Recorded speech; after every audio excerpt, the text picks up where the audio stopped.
हाँ जी, जय माता दी, राम राम। कैसे हैं आप सब? तो ये सुबह का टाइम है और शुक्रवार है आज शायद। तो यहाँ पे मैं घास हो गया था और ये नीचे हमारा गांव दिख रहा है। बहुत सुंदर दिख रहा था यहाँ से। तो इस तरह से फिर हम बांधते हैं और ज़्यादा नहीं था ये भारी, वैसे था ही पर फिर मैंने उठा लिया। और नीचे बिल्कुल गहरी खाई है और नीचे हमारा काऊ शेड भी दिख रहा है। थोड़ा थोड़ा थोड़ी सी गायें दिख रही है और यहाँ को ऊपर को थोड़े से भी अगर फिसले ना तो नीचे जाके पहुँच जाएंगे खाई में जाके। तो रास्ता है नीचे से जो जंगल को गया ना, वो वाला रास्ता है नीचे, इसके बिल्कुल ठीक नीचे। तो यहाँ पे मैं अब घर जा रही हूँ। अब देखना आगे ना, मैं आपको कचनार का पेड़ भी दिखाऊंगी और उसमें हनी चढ़ेगा। हम कचनार तोड़ के ले जाएंगे, कुछ फूल भी ले जाएंगे कचनार के और कुछ कलियाँ। तो उसका फिर हम रायता भी देखते हैं या फिर कढ़ी देखते हैं, पकौड़े, काफ़ी कुछ बनता है कचनार के फूलों का भी। तो वो मैं आपको बताऊंगी। ये हमारा गांव है और ये जो घास है ना, ये मैंने बदले में लिया है। ये हमारा नहीं, यहाँ पे अपना घास दिया है मैंने किसी को, उसके बदले लिया है। तो ये देखिए, यहाँ रास्ते में ये कचनार का पेड़ था। तो मैंने हन्नी को बोला कि तुम चढ़ो, बड़ी मुश्किल से चढ़ाओ। और इसमें नीचे बिल्कुल कांटे ही कांटे थे, झाड़ियाँ थी। तो ये चढ़ जाता है, मैं नहीं चढ़ पाती पेड़ पे। तो ये अभी निकालेगा। ये है कचनार की फूल, थोड़ी थोड़ी कलियाँ रही हैं, अब तो फूल पड़ गया। कलियों का तो बहुत कुछ बनता है और फूलों का भी बहुत कुछ बनता है। अगर बनाना चाहें हम लोग तो मैं बताऊंगी इसकी रेसिपी आपको। कढ़ी बनाऊंगी मैं कचनार की, पकौड़े भी इसी के बनाएंगे। तो आप ज़रूर देखना। और आदत होती है ना शुरू से, मैं बचपन से चढ़ी ही नहीं पेड़ के ऊपर, तो मुझे। तो ये देखिए, ये है कचनार की कलियाँ और ये हनी मेरे पास पकड़ा रहा है, देखना ज़रा। छोटी छोटी तोड़ के ऊपर से ना, और गिर भी रही थी नीचे। ये देखो, फूल भी हैं कलियाँ भी हैं, तो मुझे फूल। और यहाँ पे हनी जा रहा है। हनी ने फिर मेरा घास ले लिया, मैं खाली चली थी। पहले ये मिट्टी का तसला रख के आया था घर में हमने। जो हमारी काऊ शेड है ना, अंदर से गोबर और मिट्टी से लीपना उसको, फिर मिट्टी देंगे उसमें लाल, क्योंकि वो कच्ची है। और देखिए, फिर हमने गाय को अंदर बांध दिया और हनी ने देखो मेरा पोज, मैंने देखा ही नहीं, वो शूट कर रहा था। बाल किस तरह से मेरे आगे को ना, जैसे मैंने मतलब काम करते हुए ये बिखर तो जाते ही हैं। तो और मेरे को, मैं जब ये लगी करने, एडिट लगी करने, तो ये कितने बुरे जैसे लग रहे हैं ना ये बाल आगे को। चलो सॉरी उसके लिए, मैंने नहीं देखे और वैसे जानबूझ के नहीं किए हैं। मैं बाद में लगी देखने। अच्छा, फिर इसको डिलीट कर देती तो मेरे पास और कुछ नहीं था डालने को वीडियो में, तो मुझे ये डालना ही पड़ा इसमें, ये क्लिप। तो हन्नी को बोला, मैं क्या तुमने बोला नहीं मेरे को कि ऐसे मम्मी आपके बाल आगे आ रहे हैं। और सिया से इधर प्यार हो रहा है, घास खा रही है, हरा ही मांगती है, सूखा बिल्कुल भी नहीं खाती। मैं बताऊंगी आज आपको कि हमारे जो घर से घर तक रास्ता है काउशेड का, वो कितना दूर है। मुझसे पूछा भी था किसी ने। और ड्रेस सब चेंज कर देंगे। वैसे मुझे बहुत कंफर्टेबल लगती है, खुली खुली है ना ये। खुले खुले कपड़े मुझे अच्छे लगते हैं गर्मियों में, मैं नहीं पहन सकती ज़्यादा टाइट कपड़े गर्मियों में। और फिर यहाँ पे ना घास पानी वगैरह पिला के पशुओं को अंदर करके, उसके बाद आंगन में ना अच्छी तरह से ये झाड़ू लगाना ज़रूरी होता है, नहीं तो बुरा लगता है ये बिखरा हुआ घास चारों तरफ। तो भाई आज तो अन्नी शूट कर रहा है, इसने तो मेरे बालों को, इसने तो जुल्फ़ें आगे ही रखने दी। मेरे को बिल्कुल भी नहीं था अंदाज़ा कि ये आगे पड़े हैं बाल। और फिर इस तरह से ये मेरा टोका है, पता नहीं कब ठीक होगा। इसको ठीक कराऊंगी मैं, अगर कोई मिलता है। यहाँ नज़दीक नहीं, कोई नहीं टोका ठीक करने वाला। तो ये देखिए, और गेहूँ हमारे अभी हरा है। और मुझसे किसी ने पूछा भी था कि आपके ससुर जो है वो सीबीआई में, तो आपका पति जो है दिहाड़ी क्यों लगाते हैं? तो बताऊंगी नेक्स्ट वीडियो में इसका क्या रीज़न है। तो ये पानी पिलाने की बाल्टियाँ हैं, इनको फिर उल्टा करके रख देते हैं, नहीं तो इनमें ना वो जम जाती है, हरा हरा जैसा घा शैवाल जैसा बोलते हैं उसको। फिर पैर पूर धो के और यहाँ पे जो गोबर वगैरह होता है ना उसको साफ़ करके, नहीं तो ये जम जाता है, फिर बाद में बहुत दिक्कत होती है। तो इसको ऐसे इस तरह से हम साफ़ कर देते हैं। और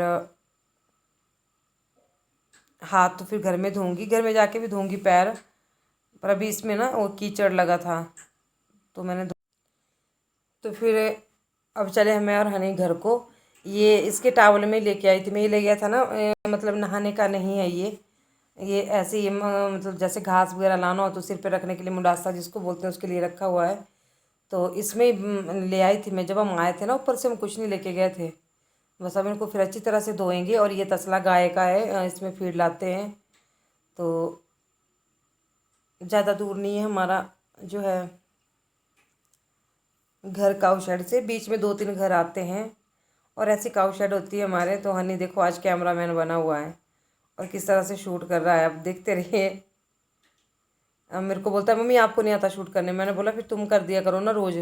तो इनको बड़ी मुश्किल से, बच्चे हैं ना, इनको बड़ी मुश्किल से बोलना पड़ता है कि कर दो, शूट कर दो।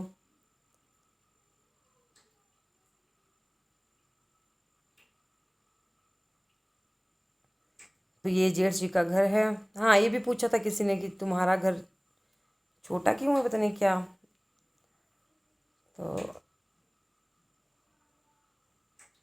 अब ये गांव दिखाएगा ऊपर की तरफ, कितना सुंदर लग रहा है ना।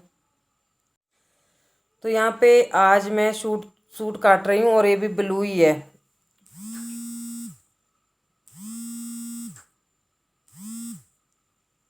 तो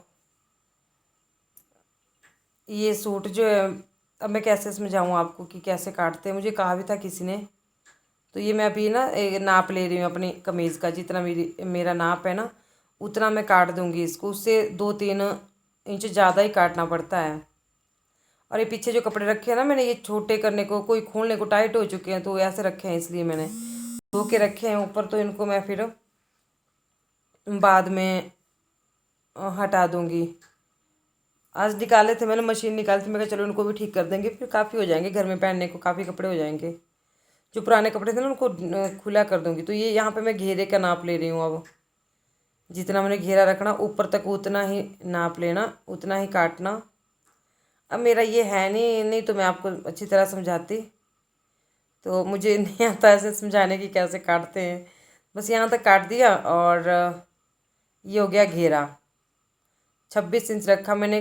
बाकी साइडों से तरपाई या सिलाई देके जो भी, फिर 22-23 इंच बच जाता है ना खुला, तो वो ठीक रहता है। इस पर मैं लंबे कपड़े सिलने वाली हूँ अपने आप को। और बस अब इसको काट देंगे।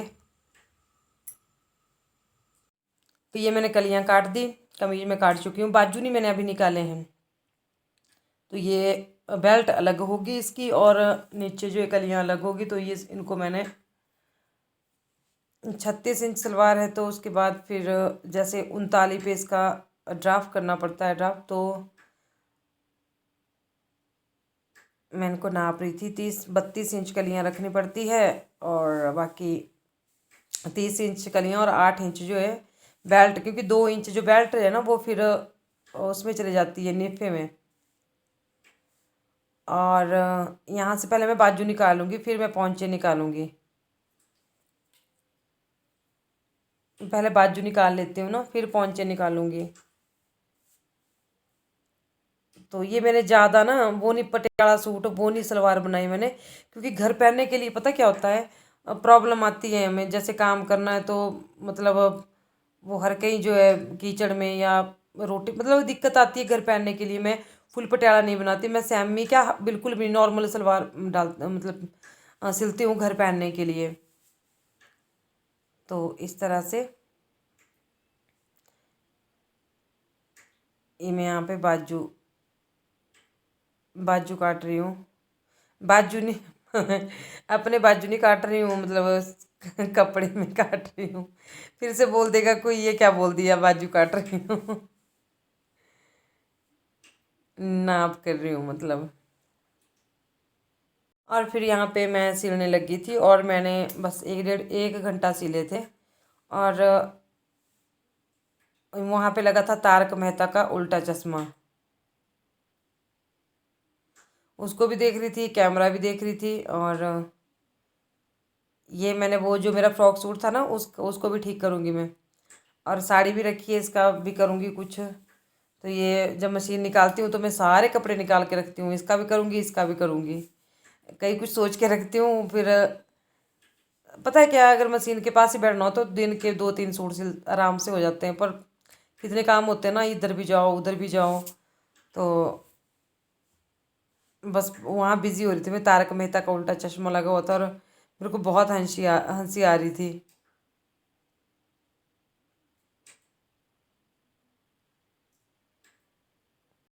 बहुत से काम मेरे पेंडिंग पड़े हुए हैं। कोई तकिए के गिलाफ सिलने, कोई कुछ कोई कुछ। पर क्या करूँ, मुझे बिल्कुल भी टाइम नहीं लग पा रहा है। जब वो हनी के पापा घर पे होते हैं तो मैं तब मुझे टाइम भी लग जाता है। तो वो कर लेते हैं ना काम, फिर करता तो हनी भी है पर जो अपने आप करना वो तो खुद ही करना। और मशीन का तेल भी लाने को है, तो कुछ भारी हो गई थी मशीन। तो इसका तेल मंगवाऊंगी, हनी जाएगा कल शायद कहीं। ये है रवीना और रवीना की मम्मी, यानी कि दीदी। ये है इनका शीरो। मुझसे पूछा था कि ये आपका है, तो ये हमारा नहीं है, ये इनका ही है। और शिमला जब ये घर आते हैं तो साथ लाते हैं, इनके पास भी गाड़ी है अपनी। तो ये घर लाते हैं उसको, जब ये शिमला चले जाते हैं तो उसको साथ ही ले जाते हैं गाड़ी में। तो ये इन्हीं का कुत्ता है, इसका नाम है शीरो। और पहाड़ियाँ कितनी सुंदर लग रही हैं ना, पहाड़ बिल्कुल सामने। और ये मेरी दीदी आपको नमस्ते कर रही हैं। करी लेनी पहाड़ां दी सैर, करी लेनी पहाड़ां दी सैर, इत्थी लगदे करंदू ते बैर, इत्थी लगदे करंदू ते बैर। हनी का मूड सुबह सुबह ऑफ। और अभी इतनी थकान हो चुकी है ना मुझे, क्या बताऊं मैं। अरे यार, तो मैं दिखाऊं आपको मैंने कितने सिले। ये देखो, ये सिल दिया कमीज, ठीक है। कितनी मोटी हो गई हूँ मैं, पता है। पहनूंगी तब दिखाऊंगी आपको। अब मेरा नाप बढ़ गया है। ये भी नीला ही होगा। और सलवार भी मैंने सिल ली दी है, बस पहुंचे रहे इसके बनाने को। ये देखिए, ये भी तैयार है, पहुंचे रहे बनाने को। और ये क्या बोलते हैं इनको, चाक घेरा वगैरह, ये रहा बनाने को। और यहाँ पे एक पुराना तकिया था ये वाला, इसको भी मैं कल ही बनाऊंगी। अब यहाँ से बाजू में कल करूंगी शुरुआत, क्योंकि मैं बहुत थक चुकी हूँ, बहुत ज़्यादा बोलते हैं जिसको। मेरी यहाँ ना बहुत दर्दें हो रही है। अभी मैंने घास को जाना, पशुओं का काम करना, और 5 बज गए, 5 बज गए शाम। मैंने बिल्कुल भी रेस्ट नहीं किया। काटा भी, सूट सिला भी इतना, और सारा यहाँ पे ऐसे ही पड़ा है। अभी फिर इसको ना आके करूंगी। ये रुई रुई है कि नहीं, रुई नहीं है, कुछ और है, क्या है।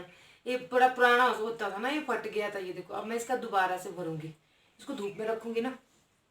तो ये हो गया। और चलिए आपसे बात कर लेती हूँ आज के टाइटल पे। तो आज मैं एक न्यूज़ पढ़ रही थी, न्यूज़ पढ़ रही थी, सुन रही थी, फोन पे देख रही थी। कहाँ पे, उड़ीसा में कहाँ पे, मुझे प्रॉपरली ध्यान नहीं है। कि एक कुत्ते को कितनी बुरी हालत से पीट पीट के उन 2 महिलाओं ने इतनी खतरनाक मौत दी। मेरे तो मेरे को तो आंसू आ गए जब मैं वो देख रही थी ना, काफी वीडियो वायरल हो रही थी। तो मैंने ऐसे हिसाब से सोचा कि चलो थोड़ी सी बात कर लेती हूँ। इंसानियत इस हद तक गिर सकती है, बेजुबान जानवर, वो बोल नहीं सकते है ना। और बेचारे अपना मतलब मांग मांग के अपना पेट भरते हैं ना। चले गए किसी के दरवाजे के ऊपर, किसी ने दे दिया खाना तो ठीक है, ना दिया तो भी ठीक है। वो किसी को बुरा नहीं बोलते, वो किसी को कुछ नहीं बोलते, है ना। और फिर भी लोग, मेरे को तो सच्ची में इतना गुस्सा है ना कि उस औरत की ना फोटो भी बता रहे थे शायद। तो इतनी खतरनाक मौत ही, मतलब भगवान उसकी आत्मा को शांति दे। वो चाहे वो जानवर था, लेकिन हमारे यहाँ पे आत्मा सबके अंदर होती है, और जीव सबके अंदर होता है। तो 2 छोटे छोटे बच्चे भी थे उसके पेट से, ऑपरेशन करके निकाले, हे भगवान। और एक हमारी सिस्टर है छवि, क्या नाम, उनके चाचा जी की कल डेथ हो गई। नाम नहीं मुझे याद उस सिस्टर का। तो उन्होंने बोला था कि मेरे चाचा जी की वो आत्मा की शांति के लिए भगवान से मैं प्रे करूंगी कि उनके चाचा जी की आत्मा को शांति दे। ओम शांति। और तो ये, वो तो अपनी मौत से गए चलो, पर वो देखो कि कैसे उसको मार दिया। चलो मैं अब यहीं पे वीडियो का एंड करती हूँ। और दुनिया, बहुत प्लीज़ ऐसा मत किया करो, ये बहुत गलत बात है। ऐसे किसी को नुकसान, किसी की हत्या कर देना, वो जानवर है चाहे इंसान है भाई। देखो, सबके अंदर सांसें हैं, सबके मतलब वो क्या लेते हैं हमारा ये, है ना। एक बात है, हम कौन सा उनको अंदर सुलाते हैं, जो गली में बेचारा जो कुत्ते घूमते हो, कौन सा तुम इसको खुशी से इनको खाना देते हो, है ना। और जो तुमने पाल रखे हैं उनको तो तुम बेड बिस्तर जो भी है देते हो, लेकिन जो गली में होते हैं इनका क्या कसूर होता है बेचारों का, है ना। भगवान ना करे अगले जन्म में, मैं उस औरत को बोलना चाहूंगी कि अगले जन्म में तुम्हारी भी कुत्ते की जून पड़े। और होता है ऐसा, अगर हम नाजायज किसी को परेशान करते हैं, नाजायज किसी को तंग करते हैं, तो भगवान हमें उसी मतलब उसी के रूप में पैदा करता है, वही दुख हमारे को वो हट फिर के देता है। तो भगवान से ही दुआ करो, किसी का दिल मत दुखाओ, किसी को बुरा मत बोलो। और भाई पता नहीं है, थोड़े दिन की जिंदगी है, खुशी से जियो। और आज मेरा मूड बहुत सैड था, और आज मैं हंसी भी, बल्कि वहाँ तारक मेहता का वो लगा हुआ था तो उस टाइम हंस रही थी। फिर मुझे बार बार ध्यान आ रहा था ना, तो होता है ना आदमी का माइंड होता है जैसे थोड़ी देर बाद चेंज हो जाता है कि नहीं। मुझे बहुत बुरा लग रहा था वो बात, वो चीज़। तो मैं तो भगवान से दुआ करूँगी उस औरत को माफ़ मत करना। जैसे तीन तीन हत्याएं की उसने, एक कुत्ते की, उसकी बेचारी की मादा थी वो, और दो उसके छोटे छोटे बच्चे। तो चलिए वीडियो बहुत लंबा हो जाएगा। थैंक यू सो मच, और मिलते हैं कल नेक्स्ट वीडियो में। देखती हूँ क्या लेके आती हूँ। जय माता दी।